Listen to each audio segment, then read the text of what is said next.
ప్రజలారా మీరు ఇది ఇప్పుడు మనకి వచ్చేది సమ్మర్ సీజన్ కాబట్టి సమ్మర్లో వాటి గురించి ఆ, మీకు ఐడియా ఉండే ఉంటుంది.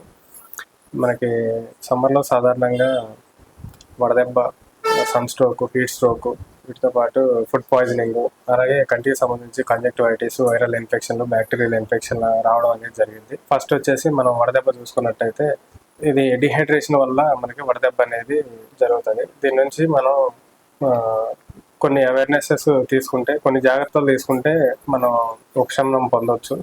ముఖ్యంగా ఉదయం 11 గంటల నుంచి సాయంత్రం 5 గంటల వరకు ఎండ అనేది ఎక్కువ ఉంటుంది కాబట్టి ఆ సమయంలో మనం బయటికి వెళ్ళకుండా అవసరం మేరకే బయటికి వెళ్ళినా వెంటనే పక్కన వాటర్ అందుబాటులో ఉండేలా చూసుకోవాలి.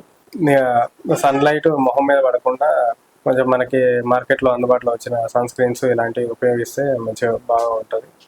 సఫిషియెంట్గా వాటర్ తీసుకోవాలి. స్కిన్ డిహైడ్రేట్ అవ్వకుండా చూసుకోవాలి. వడదెబ్బ ముఖ్య లక్షణాలు వచ్చేసి మనకి కళ్ళు తిరగటం, వాంతులు, వికారము, బాగా నీరసంగా ఉండటం, పొంగర్లు పోవటం అలాంటివి జరుగుతూ ఉంటాయి అన్నమాట.